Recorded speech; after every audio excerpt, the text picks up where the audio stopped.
لا يزال الخير حيا لا يزال إن في الدنيا سلاما وظلال أخبر الأيام. Bismillahirrahmanirrahim. Ya, saya mulai. Bismillahirrahmanirrahim. Assalamualaikum warahmatullahi wabarakatuh. Na'udzu billahi min syururi anfusina wa sayyiati a'malina. Man yahdihillahu fala mudilla lahu wa man yudlil fala hadiya lahu. Wa asyhadu an la ilaha illallah wahdahu la syarika lahu. Wa asyhadu anna sayyidana Muhammadan 'abduhu wa rasuluh. Arsalahu bil huda wad dinil haqq liyudhhirahu 'ala ad-dini kullihi walau karihal musyrikun. اللهم فصل وسلم وبارك وكرم ومجد وعظم وتكرم وتحنن على سيدنا وحبيبنا وشفيعنا وقرة أعيننا ومولانا محمد افتح باب رحمة الله عدد ما في علم الله صلاة وسلاما دائمين بدوام ملك الله وعلى آله وصحبه أما بعد. Alhamdulillah, pertama-tama kita panjatkan puji syukur kehadirat Allah Subhanahu wa taala yang telah memberikan kita hidayah, inayah, taufik, sehingga kita pertama nikmat yang paling utama adalah kita diberikan Allah nikmat Islam. Alhamdulillah. Yang kedua, alhamdulillah kita semuanya mudah-mudahan diberikan Allah juga kenikmatan kesehatan, kenikmatan afiyah, yang mana insya Allah mudah-mudahan dengan dua kenikmatan ini kita dipanjangkan umurnya oleh Allah Subhanahu wa taala, tentunya dalam keadaan taat kepada Allah dan taat kepada Rasulnya Muhammad sallallahu alaihi wasallam. Dan yang kedua, tak lupa salawat dan salam selalu kita kepada baginda Nabi Muhammad sallallahu alaihi wa ala alihi wasallam, yang mana dikatakan oleh para ulama dan ulama sepakat amalan yang paling cepat, ya, paling cespleng untuk mengangkat bala adalah memperbanyak sholawat kepada Nabi Shallallahu Alaihi Wasallam. Maka wabah corona ini, COVID-19 ini, mudah-mudahan dengan kita memperbanyak sholawat kepada Nabi Shallallahu Alaihi Wasallam, insya Allah mudah-mudahan diangkat oleh Allah, dihilangkan oleh Allah Subhanahu Wa Taala, sehingga kita dapat hidup normal kembali, bukan new normal, tapi sudah normal betulan, ya, sudah normal beneran. Ya. Amin ya rabbal alamin. Bagaimana pandangan Islam di dalam merayakan tahun baru Masehi? Pertama-tama, ya, kita umat Islam harus tahu kita punya tahun, ya. Kita punya hitungan tahun. Kita punya tahun sendiri, yaitu tahun yang dihitung dari hijrahnya Nabi Shallallahu Alaihi Wasallam, yang sering disebut dengan tahun Hijriyah. Kenapa dinamakan tahun Hijriyah? Karena dinisbatkan kepada hijrahnya Nabi SAW. Jadi dihitung dari hijrahnya Nabi. Nabi hijrah, beliau berusia 50. Jadi mulai Nabi umur 53 tahun, itu dihitung setahun setelahnya tahun 1 Hijriah. Terus sampai sekarang 1442 Hijriah. Nah, disebut juga dengan tahun Qamariyah. Kenapa tahun Hijriah juga disebut tahun Qamariyah? Karena hitungannya dengan bulan. Beda dengan Masehi. Masehi itu hitungannya dengan Syamsiyah, dengan matahari. Jadi hitungannya pun berbeda.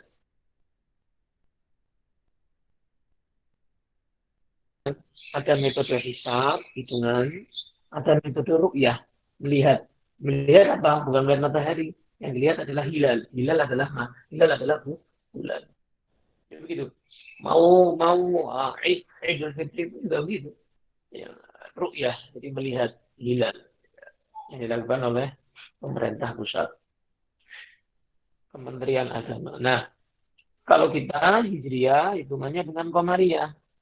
Nah, kalau Masehi hitungannya dengan Syamsiyah, dengan matahari. Makanya disebut tahun Masehi. Karena apa? Karena sudah jelas itu bukan tahunnya umat Islam. Namanya kan Masihi. Ya, dinisbatkan kepada orang-orang Nasrani. Dinisbatkan kepada orang-orang Nasara. Bukan tahunnya kita. Dan sejarahnya banyak sekali versinya. ya, sejarah tentang awal dari tahun Masehi, awal dari tahun Syamsiah ini sejarahnya banyak sekali. Maka tidak ada salahnya kalau kalian mempelajari tentang bagaimana asal mula tahun Masehi, ya, supaya kalian tahu ceritanya gimana, awal mulanya gimana, gitu ya. Kenapa dinamakan Januari, Februari, dan seterusnya sampai Desember, itu semua ada sejarahnya. Jangan sampai kita buta dengan sejarah. Baik. Maka kadang-kadang kita ini hafal dengan urutan tahun Masehi, tapi tahun Hijriah nggak hafal. Malu umat Islam yang kayak gitu. Karena kita nggak hafal urutan tahun Hijriah. Urutan tahun Hijriah adalah Muharram, Safar, Rabiul Awal, Rabiul Akhir, Jumadil Ula, Jumadil Akhir, Rajab, Sya'ban, Ramadan, Syawal, Dzulqa'dah, Dzulhijjah. Sama 12 bulan. Makanya dalam Al-Quran Allah Subhanahu wa Ta'ala berfirman, Inna iddatash syuhuri 'indallahi 12 syahran fi kitabillah Yawma khalaqas samawati wal arda minha arba'atun hurum. Sungguhnya bilangan total bulan itu di sisi Allah ada 12 bulan. Jadi ini yang benar gitu. Jadi bulan itu 12. Makanya ketika banyak orang ya para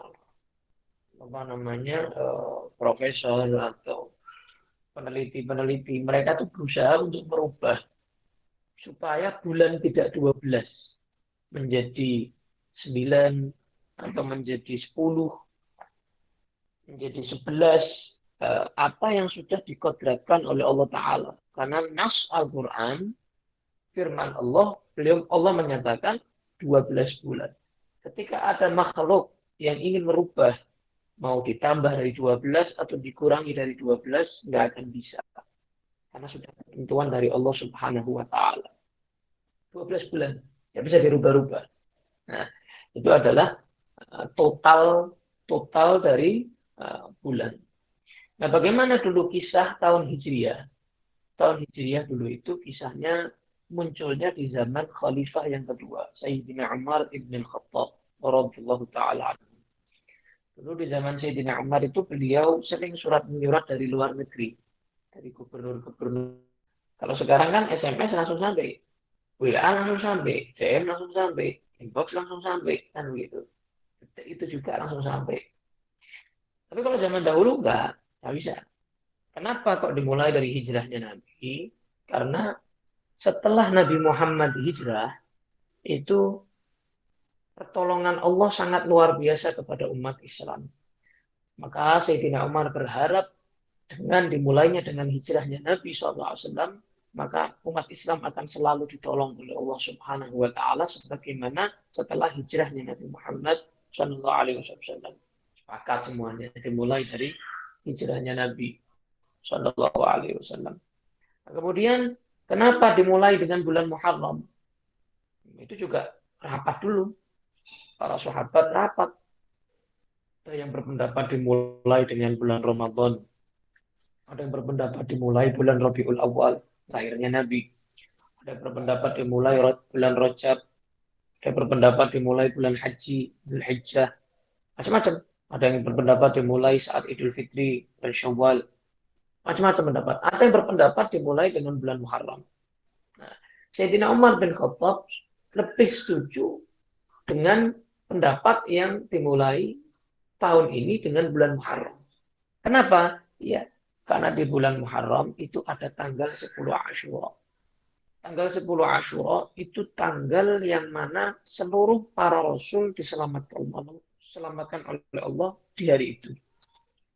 Nabi Adam diterima tobatnya oleh Allah tanggal 10 Muharram. Nabi Nuh diselamatkan Allah. Jadi sudah selesai banjir bandangnya, turun dari kapalnya, itu tanggal 10 Muharram. Nabi Ibrahim diselamatkan dari api yang menjadi sejuk, nyaman untuk Nabi Ibrahim, tanggal 10 Muharram. Nabi Musa diselamatkan, laut bisa terbelah, sehingga beliau bisa melewati laut dan Fir'aun tenggelam, tanggal 10 Muharram. Nabi Ayub disembuhkan oleh Allah Subhanahu wa Ta'ala disembuhkan oleh Allah juga di tanggal 10 Muharram. Nabi Isa diangkat oleh Allah tanggal 10 Muharram. Banyak sekali para rasul, para nabi yang diselamatkan Allah Subhanahu wa taala di tanggal tersebut, tanggal 10 Muharram. Jadi hari keselamatan para nabi. Maka berharap dengan dimulainya tahun Hijriah dari bulan Muharram diselamatkan kita dari mara bahaya. Sebagaimana para nabi diselamatkan dari musibah-musibah tersebut. Maka itu adalah kisah awal mula tahun Hijriah dan bulan-bulan Hijriah. Nah, di akhir zaman memang banyak sekali perubahannya karena sudah diprediksi oleh Nabi Muhammad SAW. Beliau Nabi Muhammad bersabda, "La tattabi'unna sanana man kana qablakum, shibran bi shibrin wa zira'an bi zira'in." Sungguh kata Nabi, kalian akan mengikuti cara-cara orang sebelum kalian. Sejengkal demi sejengkal. Sehasta demi sehasta, kata Nabi. Hatta, kata Nabi, sampai-sampai lau dakhalu fi juhri dhabbin la dakhaltumuha. Kalau seandainya mereka masuk ke dalam lubang biawak, kalian akan ikut masuk ke dalam lubang biawak tersebut. Karena mengikuti mereka, orang-orang sebelum kalian. Ditanya oleh para sahabat, Al-Yahud dan Nasara, apakah mereka orang Yahudi, orang Nasrani yang kau maksud diikuti oleh umat Islam di akhir zaman? Kata Nabi, terus apa lagi kalau bukan mereka? Pasti Yahudi dan Nasrani. Karena dalam Al-Quran, Allah Subhanahu wa ta'ala berfirman, وَلَا تَرْضَى عَنْكَ الْيَهُودُ وَلَا النَّصَارَى حَتَّى تَتَّبِعَ مِلَّتَهُمْ. Orang Yahudi, orang Nasrani tidak akan rela, gak akan bisa tidur, gak akan bisa tenang sampai umat Islam bisa mengikuti ajaran mereka. Gak bisa. Jadi jangan berharap mereka yang ikut kita. Ya, kita berdoa dan kita berdoa supaya mereka mau mu'alaf masuk Islam. Cuman kalau mereka mengikuti cara kita dengan mereka masih dalam agamanya, nggak mungkin. Nggak mungkin. Dan mereka jangan harap mereka mau, mereka rela, mereka ridho kita menjalankan agama kita sesuai keyakinan kita umat Islam. Jangan harap. Allah yang berfirman dalam Quran, nggak mungkin rela, nggak mungkin mereka ridho, nggak mungkin. Itu sudah firman Allah dalam Al-Quran. Makanya umat Islam di akhir zaman ini, Masya Allah, berbondong-bondong mengikuti mereka. Mengikuti mereka orang Yahudi Nasrani. Lebih bangga. Anaknya ikut les bahasa Inggris daripada ikut les bahasa Arab. Lebih bangga bahasa Inggris. Anaknya pinter bahasa Inggris daripada bahasa Arab. Lebih bangga anaknya pinter berbahasa Inggris. Anaknya bisa berbahasa Perancis, bahasa Jerman. Lebih bangga orang tuanya di hadapan teman-temannya daripada anaknya bisa berbahasa Arab. Anaknya belajar ilmu umum lebih bangga daripada anaknya ilmu agama. Anaknya tiap hari yang ditanya tentang nilainya, tentang bagaimana sekolahnya, bagaimana kuliahnya, bagaimana pekerjaannya. Nggak pernah nanyain tentang sholatnya bagaimana, berjamaah atau tidak. Sunnah-sunnah wudhu sudah tahu atau tidak. Sunnah-sunnah sholat sudah tahu atau tidak. Sholatnya sudah khusyuk atau belum. Sudah tahu rukunnya sholat, rukunnya wudhu, syaratnya wudhu, apa yang membatalkan sholat, apa yang membatalkan wudhu. Gak pernah orang tua menanyakan itu. Atau misalnya bangun di tahajud, bangun di anaknya subuh, bangun di sekolah. Ya, udah bangun sekolah, gak telat bangun sekolahnya. Ya. Tapi kalau bangun di subuh, bangun di tahajud, jarang orang tua yang seperti itu. Masih ada, tapi jarang sudah orang tua yang seperti itu. Lebih memperhatikan apa yang menjurus ke mengikuti Yahudi Nasrani daripada yang menjurus ke mengikuti Nabi Muhammad SAW. Fashion juga begitu. Pakai celana yang dipakai oleh fulan, yang branded, yang dibuat oleh Jerman, dibuat oleh Amerika, dibuat oleh mana misalnya. Pakaiannya juga begitu. Ya. Kemudian mereka lebih bangga menggunakan pakaian yang mengikuti persis dengan pemain bola daripada persis dengan para ulama. Ya. Mereka malu kalau mereka itu pakai sarung, pakai gamis, pakai peci, malu. Tapi kalau mereka pakai pakaian yang seperti mereka, nggak malu, keren, trending ini, keren, bagus ini lagi zamannya ini, lagi viral, ya. Banyak yang PO ini misalnya, banyak yang pre-order, misal seperti itu. Dalam urusan kehidupan juga begitu, makan, mengikuti mereka, pakai sendok, pakai garpu, gitu ya, mengikuti mereka. Dia sudah jijik menggunakan tangan makannya. Dia lebih senang makan pakai sendok garpu daripada pakai tangan. Ya, kecuali kalau berkuah atau sulit ya, beda lagi. Tapi sekali-sekali atau kalau bisa menggunakan tangan, yang bisa menggunakan tangan pakai tangan. Kalau bisa contoh berkuah kayak bakso, bisa pakai tangan. Ya habis-habis tangannya sakit, ya panas, lonyok. Misalnya seperti nasi, lalapan, bisa pakai tangan. Gitu. Dalam urusan rumah tangga juga kadang-kadang begitu. Lebih bangga mengikuti mereka daripada mengikuti cara rumah tangga Nabi Muhammad Shallallahu Alaihi Wasallam. Urusan apapun. Ya, zaman sekarang ini lebih bangga urusan rambutnya, masya Allah. Seneng kalau sama kayak Messi, misalnya laki-laki. Seneng kalau sama kayak Ronaldo. Seneng model-modelnya begini begitu. Nah, maka ini adalah tanda akhir zaman. Lebih merayakan tahun baru Masehi daripada tahun baru Hijriah. Ini juga termasuk. Lebih senang, lebih bangga kalau datang waktu malam tahun baru Masehi daripada tahun baru Hijriah. Kadang-kadang tahun baru Hijriah saya tidak tahu. Tahun baru Masehi di tingkat-tingkat. Minta lagi tahun baru nih, minta lagi tahun baru nih, minta lagi tahun baru. Kalau dia nyebut tahun baru, yang dimaksud adalah tahun baru Masehi. Nah, ini adalah orang-orang akhir zaman yang mana sudah diprediksi oleh Nabi Muhammad Shallallahu Alaihi Wasallam. Nah, hukum merayakan apa yang dirayakan oleh orang-orang non-Muslim itu ulama membahas. Jadi ulama fikih, wabil khusus, secara khusus ulama fikih membahas tentang merayakan apa yang dirayakan oleh mereka. Jadi kalau mengucapkan, ya, misalnya contoh mengucapkan selamat Natal itu adalah mereka ketika merayakan Natal, mereka merayakan apa? Merayakan kelahiran Yesus. Yesus yang mereka maksud berbeda dengan Nabi Isa yang kita maksud. Beda. Jadi ketika kamu merayakan apa yang mereka rayakan, kamu bukan maulid Nabi Isa. Beda. Karena kita nggak tahu kapan Nabi Isa lahir. Nggak tahu.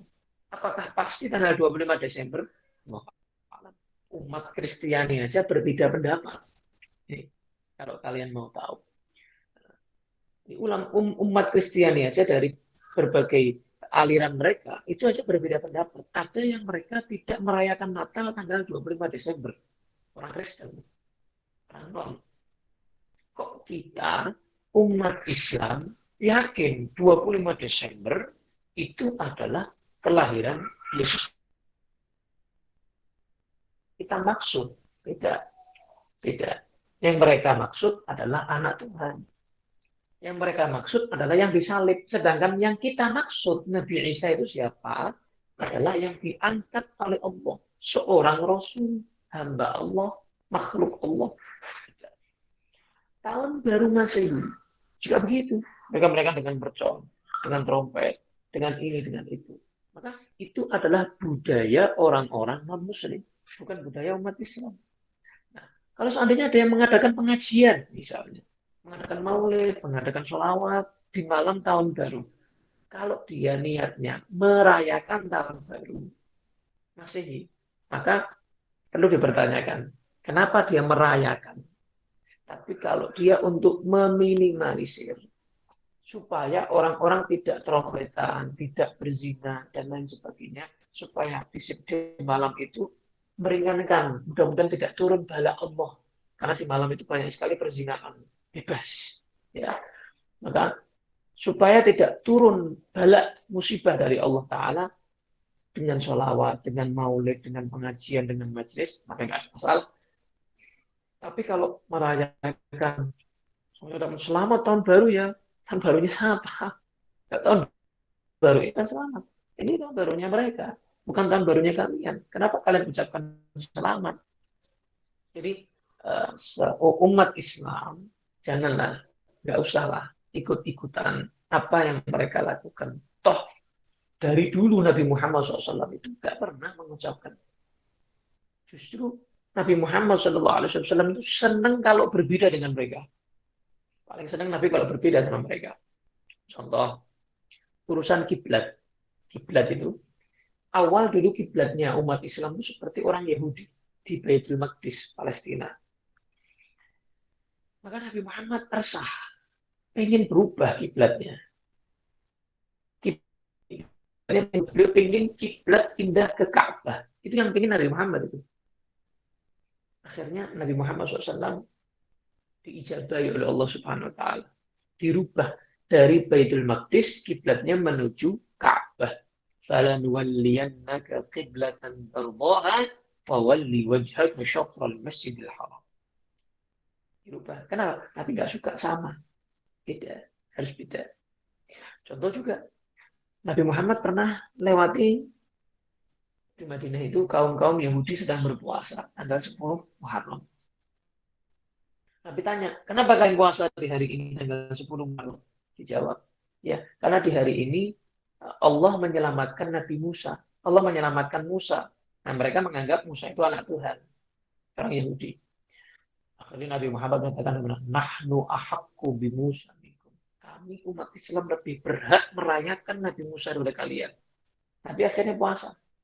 Dan Nabi mengajarkan kepada umat Islam, jangan sama, jangan tanggal 10 aja puasanya. Tanggal 9 pun juga puasa. Muharram. Jadi ada Taswa'a, ada Ashura. Tanggal 9 Muharram, tanggal 10 Muharram. Diajarkan oleh Nabi. Supaya apa? Berbeda dengan puasanya orang Yahudi.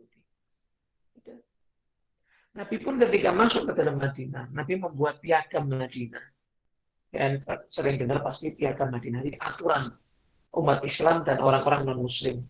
Itu kalau umat Islam punya kuda yang tingginya misalnya berapa meter, orang non-Muslim nggak boleh yang tingginya sama kayak orang Islam. Diatur oleh Nabi. Kalau umat Islam lewat tengah jalan, orang-orang non lewat pinggir.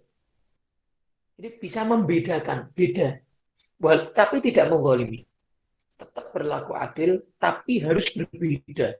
Itu Nabi Muhammad SAW. Nah kok kita sekarang umatnya pengen sama, ingin menyamai mereka. Tapi ini sudah prediksi Nabi, tanda akhir zaman. Jadi mungkin sekelumit penjelasan tentang itu, mungkin saya kira cukup. Ya. Mudah-mudahan apa yang saya sampaikan barusan bermanfaat, ya, bisa mengetuk hati kita untuk tidak bangga ketika sama dengan mereka.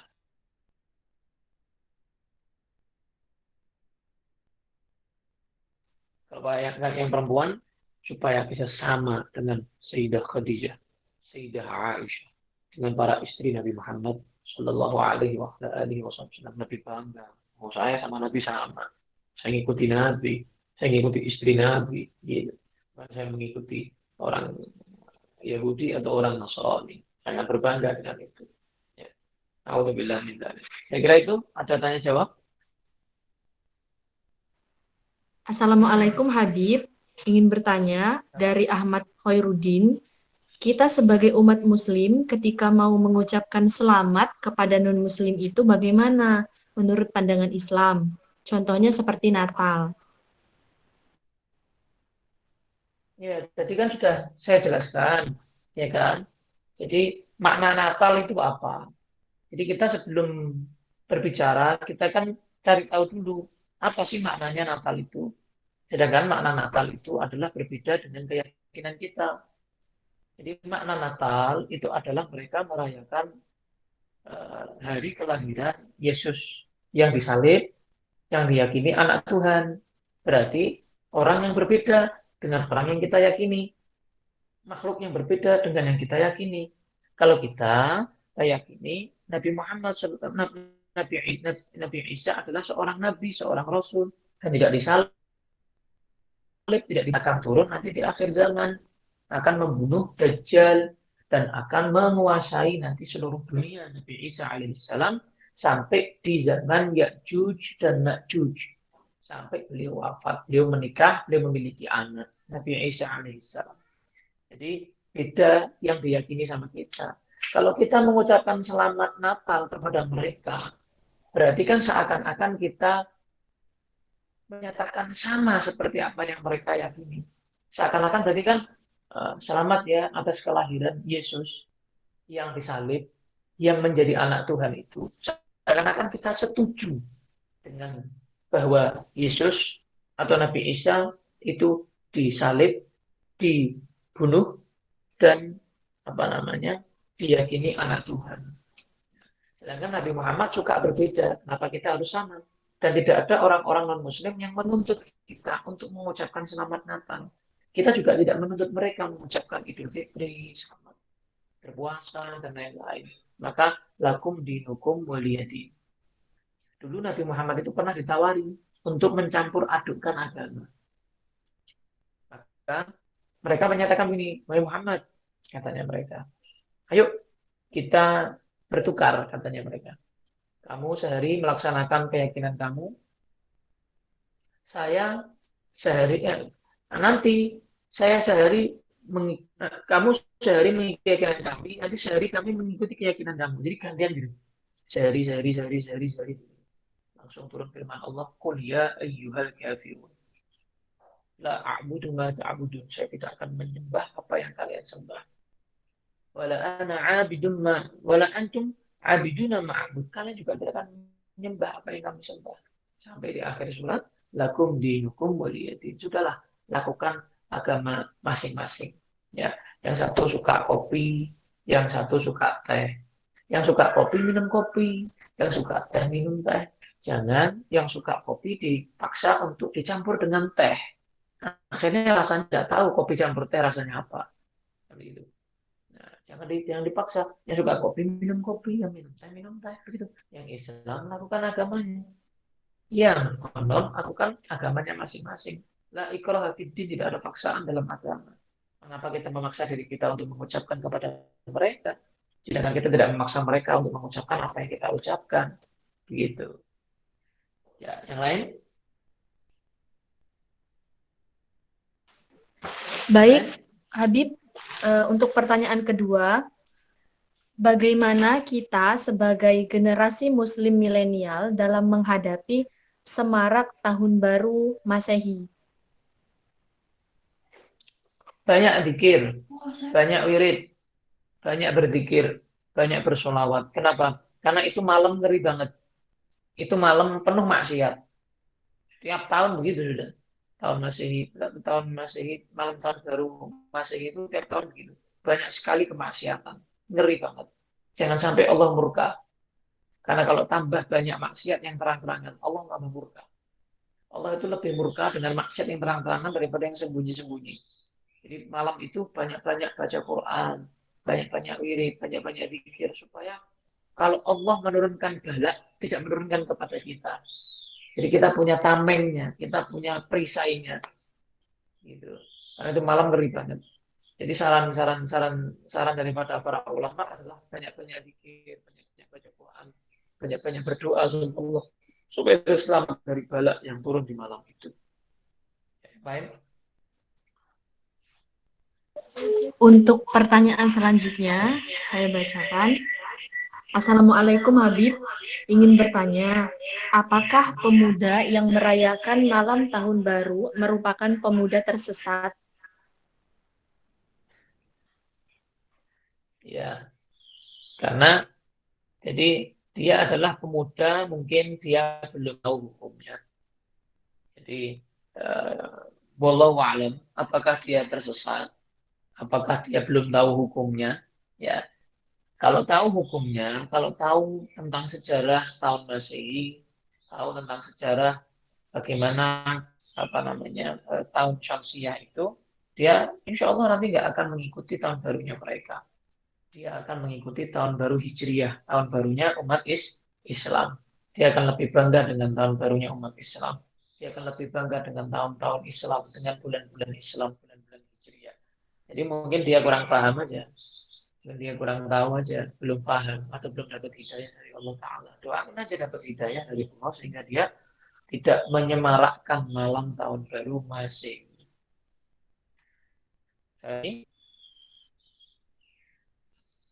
Baik, terima kasih Habib. Dari pertanyaan selanjutnya datang dari M. Ulil Absor. Assalamualaikum Habib, saya Muhammad Ulil Absor, izin bertanya Habib. Pengurus besar Nahdlatul Ulama banyak yang mengucapkan selamat Natal, seperti contohnya Rais Syuriah, Sekjen PBNU, Khotib NU, dan lain-lain. Lalu, kita sebagai warga NU, apakah bisa mengamalkan dari pengurus besar NU tersebut? Bagaimana sikap kita menyikapinya, Bib? Silahkan. Jadi saya tidak mau didudukkan dengan fulan atau fulan. Ya, saya tadi sudah menyampaikan dalil masjid dalil saya, ya kan, dalil dari saya dan dalil-dalil dari para ulama yang menyatakan haram, ya, hukumnya mengucapkan selamat Natal atau selamat Tahun Baru.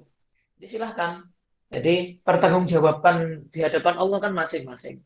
Nggak bisa nanti digandingkan dengan organisasi, digandingkan dengan misalnya tokoh A, tokoh B, tokoh C, nggak bisa. Makanya fikih itu kan madhab ada 4. Ada madhab Hanafi, Maliki, Syafi'i, Hambali. Mana di antara 4 ini yang benar, mana yang salah? Allahu a'lam. 4 ini semuanya adalah ijtihad. Sifatnya dhanni, sehingga para ulama sudah tidak mampu lagi menyelesaikan. Nanti akan muncul seorang yang bernama Muhammad bin Abdullah. Dia adalah seorang keturunan Nabi, seorang Habib. Dia nanti akan dibaiat menjadi Imam Mahdi. Jadi Imam Mahdi itu sudah disabdakan Nabi Muhammad SAW. Ya. Nanti setelah Imam Mahdi muncul, tidak ada lagi 4 mazhab. Kenapa? Beliau ilmunya sudah mumpuni. Ilmunya lebih lagi dari 4 mazhab sudah. Baik yang habaib, baik yang kiai, baik yang masyayikh, tidak ada yang mengucapkan sama sekali. Selamat Natal, selamat Tahun Baru. Jadi saya sanad ilmunya begitu. Ya, jadi kalau kalian tanya sama saya, kenapa begitu? Karena sanad ilmu saya begitu. Gitu ya. Tanya hati nurani kalian, ya, mana mananya. Dan kalau kalian memutuskan untuk mengikuti yang mengucapkan, maka kalian siap nanti berarti bertanggung jawab di hadapan Allah Subhanahu wa Ta'ala. Kalau Allah tanya, kenapa kalian ucapkan? Siapkan jawaban di hadapan Allah Subhanahu wa Ta'ala untuk menjawab kenapa mengucapkan selamat Natal, selamat Tahun Baru. Saya kira itu. Lagi? Assalamualaikum Habib, izin bertanya, bagaimana pandangan Habib terkait anak-anak yang menyalakan kembang api, meniup trompet di tahun baru Masehi, padahal sebenarnya mereka hanya ikut-ikutan dan belum tahu terkait latar belakang adanya tahun baru Masehi. Terima kasih, Bib. Ya itu makanya ikut-ikutan itu yang disabdakan Nabi, yang dikhawatirkan Nabi, yang diprediksi Nabi di akhir zaman. Ikut-ikutan model-modelnya mereka bagaimana motornya diikuti, mereka bagaimana fashionnya diikuti. Nah itu bahaya itu. Dikatakan oleh para ulama, man taghayyara zayyuh taghayyara dinu. Bila barang siapa yang merubah fashionnya, merubah model kehidupannya, bisa jadi nanti di akhir-akhir dia akan ikut-ikutan pindah agama secara tidak sadar. Gitu. Banyak sekali kan kejadian dia pacaran dengan orang non, akhirnya lama-kelamaan ikut ke agamanya. Gitu.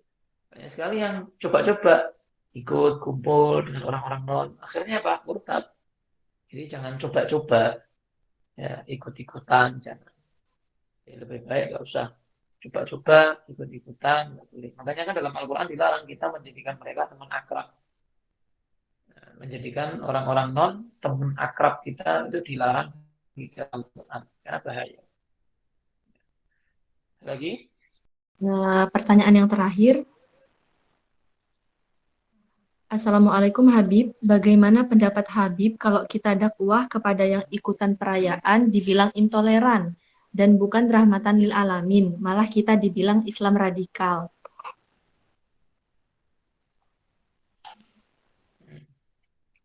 Ini. Jadi mungkin cara kamu mengingatkan, ya, supaya kamu tidak dibilang radikal. Cara kamu mengingatkan adalah seperti cara mengingatkannya Nabi Shallallahu Alaihi Wasallam.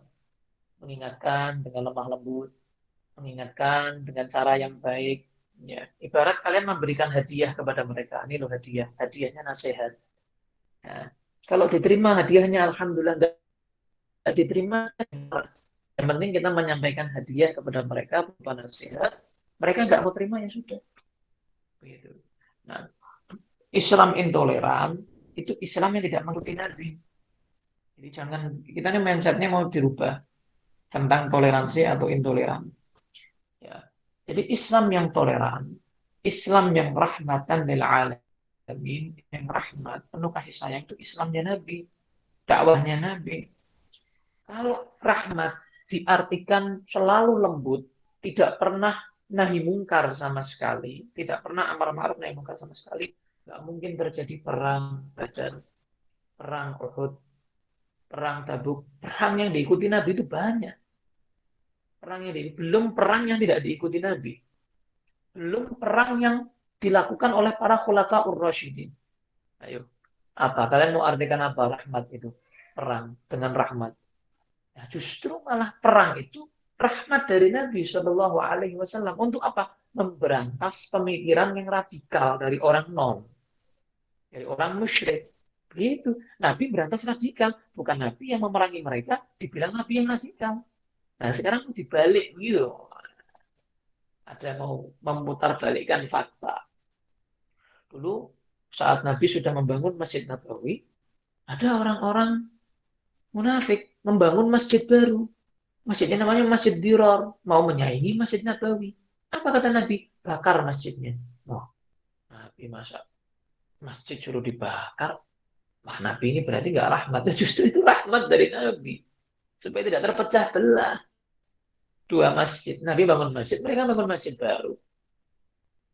Dibakar, akhirnya dihancurkan Masjid Dirar namanya. Sejarah, baca sejarah. Baca sejarah.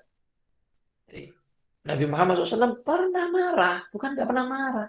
Sama kayak orang tua dengan anak. Nabi itu lebih sayang dengan kita, umatnya, lebih dari orang tua kita. Lebih dari diri kita ke diri kita masing-masing. Lebih dari itu Nabi menyayangi kita. Azizun alaihi ma'anitum, harisun alaikum bil mu'minina ra'ufur rahim. Jadi kalau ada yang bilang kamu radikal, bilang kamu intoleran ketika kamu menasihati orang, ya. Oh. Rahmat versi saya itu versi Nabi, bukan versi tokoh, versi fulan, enggak. Tapi rahmatan lil alaminnya saya, Islam ini adalah versi siapa? Nabi Muhammad SAW. Toleransi. Nah, manusia paling toleran siapa? Nabi Muhammad. Makanya beliau bisa memasukkan Islam sampai sekarang. Nabi Muhammad jasanya sampai sekarang. Banyak orang masuk Islam karena toleransi dari Nabi Muhammad SAW. Ya. Jadi toleransi itu bukan berarti kita menjadi seorang yang strong atau terlalu lembek. La ifrat wa la tafrid, kata para ulama. Jangan itu strong, marah, neraka, bid'ah, jahannam, musyrik, murtad. Nah, itu strong, itu radikal, aliran keras. Ya. Atau terlalu lembek, nggak apa-apa. Semua agama itu sama, semuanya masuk surga, nggak apa-apa. Menikah beda agama itu nggak apa-apa, gitu. Misalnya, nggak apa-apa. Menikah dengan satu jenis LGBT itu nggak apa-apa. Nggak ada masalah kok. Islam itu luas, Islam itu mudah, Islam itu rahmatan lil alamin. Ini terlalu lembek, ini liberal. Ya, jangan radikal, jangan liberal, toleran. Toleran itu bagaimana hadir? Toleran itu rahmatan lil alamin itu ya versi Nabi Muhammad Sallallahu Alaihi Wasallam. Ini Nabi Muhammad bagaimana? Itu yang toleran. Nabi Muhammad bagaimana? Itu yang rahmat. Saya kira itu yang bisa saya sampaikan. Ya, kurang lebihnya dari saya mohon maaf. Mudah-mudahan kalian diberikan Allah Subhanahu Wa Taala kesuksesan, sukses dunia, sukses akhirat, menjadi ahli hukum yang berpegang teguh terhadap syariat Nabi Muhammad Shallallahu Alaihi Wasallam, kelak kalian mendapatkan pekerjaan yang berkah, manfaat, mendapatkan jodoh yang saleh, salehah, mendapatkan keturunan yang dapat dibanggakan oleh agama, oleh bangsa, insya Allah. Amin ya rabbal alamin. Mudah-mudahan kita semuanya dijadikan Allah, diberikan hidayah, dapat terus menjalani agama ini dengan benar sesuai harapan Nabi Muhammad Shallallahu Alaihi Wasallam, menjadi Islam yang toleran, Islam yang rahmatan lil alamin, menjadi betul-betul mengikuti Nabi kita Nabi Muhammad Shallallahu Alaihi wa ala alihi wa sahbihi wasallam. Rabbana atina fid dunya hasanah wa fil akhirati hasanah wa qina adzaban nar wa adkhilna jannata ma'al abrar ya aziz ya ghaffar ya arhamar rahimin. Wa sallallahu ala sayyidina Muhammadin wa ala alihi wa sahbihi wasallam. Subhana rabbika rabbil izzati amma yasifun wa salamun ala al mursalin walhamdulillahi rabbil alamin. Al-Fatihah. Iya, Amin. Ya, mohon maaf sebesar-besarnya dari saya jika ada kesalahan. Jazakumullah ahsan jazak. Terima kasih banyak kepada semuanya. Wabil khusus kepada para panitia. Assalamualaikum warahmatullahi wabarakatuh.